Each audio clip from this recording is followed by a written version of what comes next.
ಒಂದು ವಿಷಯದಲ್ಲಿ ಜೆನ್ಯೂನಿಟಿ ಇದ್ದಾಗ, ಅದರಲ್ಲೊಂದು ಸತ್ಯ ಇದ್ದಾಗ, ಆ ಸತ್ಯವನ್ನು ನಾವು ರೆಸ್ಪೆಕ್ಟ್ ಮಾಡಬೇಕು. ಆ ಸತ್ಯ ರೆಸ್ಪೆಕ್ಟ್ ಮಾಡಲೇಬೇಕು ನಾವು. NEET exam question paper leak ಆಗಿದೆ, ಅದಕ್ಕೆ ನಾವು ಹೊಣೆ ಹೊರಬೇಕು. ಆ ವಿದ್ಯಾರ್ಥಿಗಳಾಗಿರ್ತಕ್ಕಂಥ ನೋವಿಗೆ ನಾವು ಸ್ಪಂದಿಸಬೇಕು.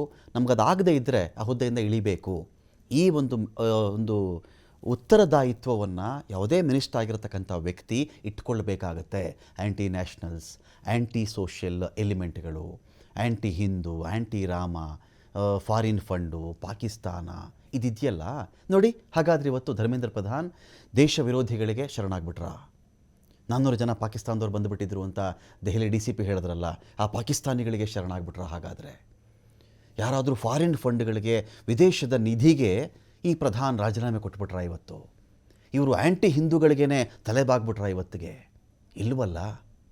ಹೋರಾಟದ ಜೆನ್ಯೂನಿಟಿ ಅದನ್ನು ನೀವು ರೆಸ್ಪೆಕ್ಟ್ ಮಾಡಿದಾಗ ನಿಮ್ಮ ಗೌರವ ಹೆಚ್ಚಾಗುತ್ತೆ.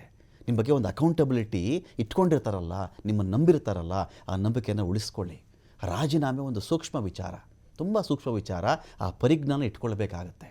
ಇಡೀ ಕೇಂದ್ರಕ್ಕೆ ಕಳಂಕ ತಂದು ಇಷ್ಟು ದಿನಗಳ ಕಾಲ ಈ ಮನುಷ್ಯ ಥರ ಸತಾಯಿಸಿ ಇವತ್ತು ಬಂದು ನಾನು ರಾಜೀನಾಮೆ ಕೊಡ್ತಿದ್ದೀನಿ ಅಂಥೇಳಿ ಪುಟಗಟ್ಟಲೆ ಒಂದು ಬರೆದು ದೇಶದ ಸಂಘಟನೆ, ದೇಶ, ಇವೆಲ್ಲ ಕಥೆಗಳು ಬೇಕಾಗಿರಲಿಲ್ಲ. ಮೊದಲೇ ಮಾಡಿದ್ದಿದ್ರೆ ಮುಜುಗರ ತಪ್ಪಾಯಿತು ಅಂತ ಹೇಳ್ತಾ ಇಡಿಬೆಟ್ ಮುಗಿಸ್ತಾ ಇದ್ದೀನಿ. ನಮಸ್ಕಾರ.